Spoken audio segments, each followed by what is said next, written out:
Hi everyone, welcome to our channel Mind Technical. आज के इस वीडियो में हम लोग mine management legislation and general safety दिसंबर 2021 के क्वेश्चंस पेपर डिस्कस करने वाले हैं जो कि आए गए थे सेकेंड क्लास एग्जामिनेशन में। तो आज की जो वीडियो होने वाली है वो पार्ट 6 पे बेस्ड होने वाली है। अभी तक हम लोगों ने पार्ट 5 तक वीडियो कवर कर ली है और उन सभी वीडियो के लिंक्स इस वीडियो के डिस्क्रिप्शन में आपको मिल जाएंगे। तो आज के इस वीडियो में हम लोग कवर करने वाले हैं क्वेश्चन नंबर 61 से लेके क्वेश्चन नंबर 70। तो चलिए वीडियो स्टार्ट कर लेते हैं। तो स्टार्ट करने से पहले एज़ यूजुअल अगर आपने हमारा app from Google Play Store अभी तक डाउनलोड नहीं किया है तो just go to Google Play Store, search Mind Technical and download our app, जहाँ पे आपको कई सारे कोर्सेज मिलेंगे एट वेरी अफोर्डेबल प्राइसेस। इसके अलावा अगर आपने अभी तक हमारा एक नया कोर्स जो लॉन्च हुआ है हमारे ऐप पे इनरोल नहीं किया तो आप इनरोल करा सकते हैं।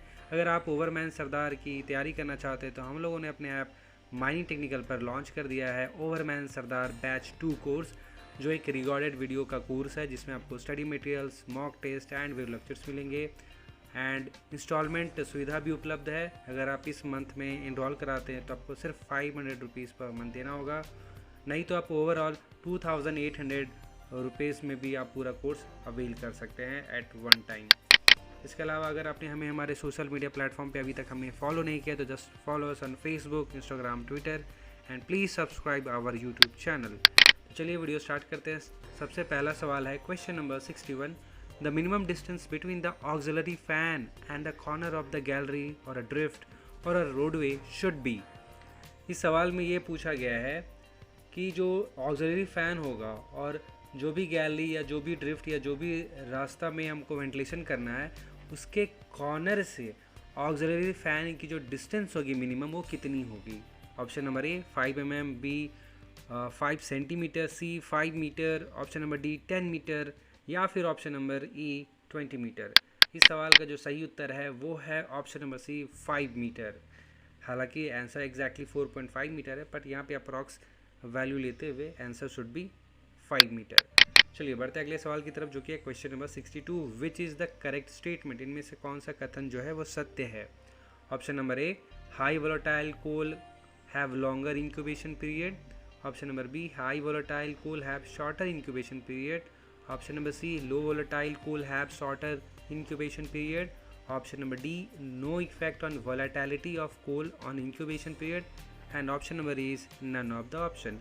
सवाल में पूछा गया था बेसिक से सवाल जिसमें पूछा गया था कि कौन सा कथन वो सत्य है। ऑप्शन नंबर ए में बताया गया है कि जिन भी कोयला का वोलेटाइल जो भी कोयला का जो वोलेटाइल मैटर होता है वो ज़्यादा होता है, यानी जो भी कोयला हाईली वोलेटाइल होता है उनका इंक्यूबेशन पीरियड ज़्यादा होता है। ऑप्शन नंबर बी वैसे कोयला जिनका वोलेटाइल जो मैटर होता है वो ज़्यादा अगर है तो इंक्यूबेशन पीरियड शॉर्ट होगा, कम होगा। ऑप्शन नंबर सी अगर लो वोलेटाइल कोल है तो उनका इंक्यूबेशन पीरियड कम होगा।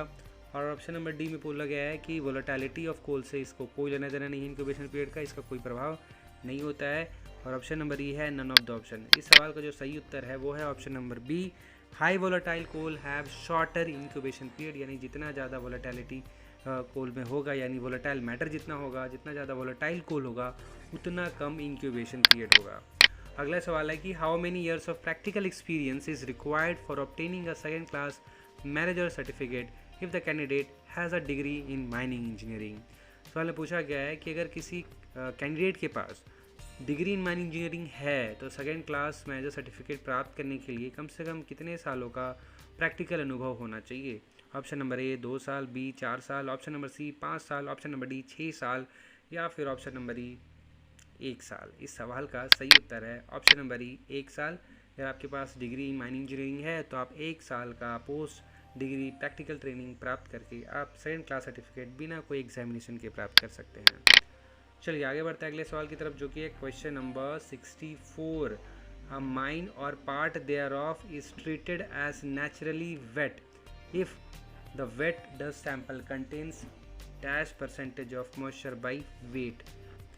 सिंपल सा सवाल है, बोला गया कि किसी खदान या किसी खदान के भाग को नेचुरली वेट कहा जाएगा, माना जाएगा जब उसके डस्ट सैंपल में कितना प्रतिशत मॉइस्चर होगा वजन के अनुसार। ऑप्शन नंबर ए 30% से कम, बी 30% से ज़्यादा, सी 40% से कम, ऑप्शन नंबर डी 40% यानी 40% and option number E none यानी इनमें से कोई नहीं। सवाल का जो सही उत्तर होगा वो होगा ऑप्शन नंबर बी, यानी 30% से ज़्यादा अगर डस्ट में मॉइस्चर है बाई वेट तो उस जगह को या उस खदान को बोल सकते हैं कि वो नेचुरली वेट है। अगले सवाल की तरफ बढ़ते हैं। अगला सवाल है question number 65, the circuit continuity of electrical short firing cable can be tested by. Electrical short firing cable की कंटिन्यूटी किस उपकरण से हम लोग चेक कर सकते हैं, उसके सर्किट की कंटिन्यूटी हम लोग किस उपकरण से टेस्ट कर सकते हैं, जांच कर सकते हैं। Option R galvanometer, option number B ammeter, option number C voltmeter, option number D wattmeter या फिर ऑप्शन नंबर ई नन। इस सवाल का सही उत्तर है ऑप्शन नंबर ए गैल्वेनोमीटर। चलिए बढ़ते हैं अगले सवाल की तरफ, जो कि है question number 66, no person shall work at any place having an inclination of dash degrees और more from the horizontal unless he is secured by a safety belt or lifeline। सवाल में बोला गया है कि किसी वर्किंग प्लेस का, ठीक है, किसी वर्किंग प्लेस का कितना से ज़्यादा ढाल हो जाने पे, हॉरिजेंटल से ढाल हम लोग मेज़र करेंगे तो कितना से ज़्यादा ढाल हो जाने पे तब तक उस जगह पे किसी आदमी को काम करने नहीं देंगे जब तक कि उसे सेफ्टी बेल्ट या लाइफलाइन के थ्रू वो सिक्योर्ड नहीं है। Option number A 50 degree, B 55 degree, C 45 degree, D 60 degree या फिर ऑप्शन नंबर ई 65 डिग्री। इस सवाल का जो सही उत्तर है वो है ऑप्शन नंबर सी, यानी ऑप्शन नंबर 3 45 डिग्री। अगले सवाल की तरफ बढ़ते हैं, जो कि है question number 67, which 3 of the following precautions are appropriate against danger of inundation from potential water bodies. इनमें से कौन से 3 जो ऑप्शंस हैं वो सावधानियां हैं एक तरह से against danger of inundation from potential water bodies, यानी पोटेंशियल वाटर बॉडीज़ से जो खतरा हो सकता है इनंडेशन का, उनके विरुद्ध इनमें से कौन जो 3 ऑप्शंस हैं वो सावधानियां के रूप में हम लोग ले सकते हैं। 1 में है drivages limited to only essential heading, यानी जो ज़रूरत का जो हेडिंग्स है बस उसी को ड्राइव करना है, बाकी एक्स्ट्रा कोई भी हेडिंग्स नहीं ड्राइव करना है।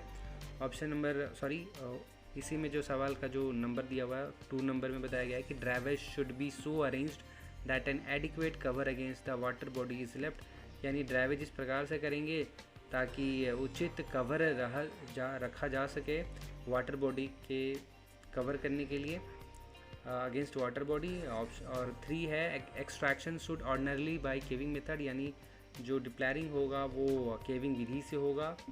4 में है 4 वे जंक्शंस प्रेफर्ड, यानी जो जंक्शंस होगा वो चारों तरफ वाला जो जंक्शन होता है वो हम लोग प्रेफर करेंगे। 5 में है minimise danger to roof during blasting, यानी जब ब्लास्टिंग कर रहे होंगे तो ये इंश्योर करेंगे कि जो चाल है उसमें कम से कम डैमेज हो, कम से कम नुकसान हो। तो आपसे सवाल पूछा गया था कि वाटर बॉडीज़ के अगेंस्ट क्या आपको सावधानी लेना है ताकि जो डेंजर हो सकता है इनंडेशन से वो ना हो या उसको कम कर सके। तो option number A is a right answer, ठीक है। 1, 2 and 5 will be the right answer, क्योंकि ड्राइवेज इस केस में हम लोग क्या करते हैं कि सिर्फ जरूरी का जो हेडिंग्स होता है वो सिर्फ इसी को ड्राइव करते हैं, और ड्राइवेज इस तरह से करते हैं ताकि उचित कवर रखा जा सके वाटर बॉडी के बीच में और अपनी जो ड्राइवेज उसके बीच में। और साथ ही साथ ये भी करते हैं हम लोग कि जब ब्लास्टिंग करते हैं तो रूफ में डैमेज कम से कम हो, ये भी इंश्योर करते हैं। तो इसी हिसाब से हमारा ऑप्शन नंबर 1 जो कि है 1, 2 and 5 will be the correct answer of this question. बढ़ते हैं अगले सवाल की तरफ, जो कि है question number 68, recapping of rope shall be done once in every dash, यानी रस्से का रिकैपिंग किया जाएगा कितने दिनों में कम से कम एक बार या कितने महीनों में कम से कम एक बार। Option number A 1 month, B 3 month, C 6 month, D 1 year या फिर ऑप्शन नंबर ई नन। इस सवाल का जो सही उत्तर है वो है ऑप्शन नंबर सी, यानी ऑप्शन नंबर 3 6 मंथ। हर 6 महीने में कम से कम एक बार रोप की रिकैपिंग की जाती है। क्वेश्चन नंबर 69 है what shall be the minimum size of bypass required to be made for persons to pass from one side to the other side of a shaft, यानी जो पिट बॉटम पे बाईपास होती है उस बाईपास का जो dimension होता है मिनिमम वो आपको बताना है। ऑप्शन नंबर 1 में है 1.8 मीटर ऊंचा एंड 1.2 मीटर चौड़ा, यानी 1.2 मीटर हाइट होगी, 1.2 मीटर जो है विथ होगी। ऑप्शन नंबर 2 में है 1.8 metre high and 1.5 metre wide. Option number 3 में है 1.5 metre high and 1.2 metre wide. Option number 4 में है 2.4 metre high and 3 metre wide. Option number 5 में है 1.8 metre high and 2.4 metre wide. तो देखिए जो इस सवाल का जो सही उत्तर होगा वो है ऑप्शन नंबर 1, 1.8 मीटर ऊंचा होता है और 1.2 मीटर चौड़ा होता है बाईपास का डायमेंशन। एंड आज का जो लास्ट सवाल है वो है question number 70। An application for declaring shall accompany, जब डिक्लेयरिंग के लिए जो आवेदन देते हैं तो आवेदन के साथ क्या क्या चीज़ हम लोग भेजते हैं। Option number A, 2 copies of up to date plan showing proposed extent of extraction, यानी 2 अपडेटेड प्लान्स की प्रतियाँ जिसपे जो प्रस्तावित एक्सट्रैक्शन का जो एक्सटेंट है उसको हम लोग दर्शाएंगे। बी, मैनर ऑफ एक्सट्रैक्शन, यानी किस तरीके से हम लोग एक्सट्रैक्शन करने वाले वो। Option number C, thickness and depth of seam, rate and direction of dip, यानी सिम की मोटाई, सिम की गहराई, डिप का रेट और उसका दिशा यानी direction. Option number D, nature of roof का प्रवृत्ति, and option number E, all of the option, यानी ये सभी। तो क्वेश्चन नंबर 70 का जो राइट आंसर है वो है option number E, all the option, यानी सभी चीज़ें हम लोग एप्लीकेशन के साथ अटैच करते हैं। तो ये हुआ आज का complete video on the topic MMLGS question 61 to लेके क्वेश्चन नंबर 70। आई होप ये वीडियो आपको काफ़ी हद तक पसंद आया होगा। पसंद आया तो प्लीज़ वीडियो को लाइक करें as usual and share with your friends अगर आपको ये वीडियो अच्छा लगा है तो। एंड अगर आपने हमें हमारे सोशल मीडिया प्लेटफॉर्म पे अभी तक फॉलो नहीं किया तो you can follow us on Facebook, Instagram and Twitter. Please subscribe to our YouTube channel. मिलते हैं एक और ऐसी वीडियो में। टिल देन एज ऑलवेज, जय हिंद, जय भारत।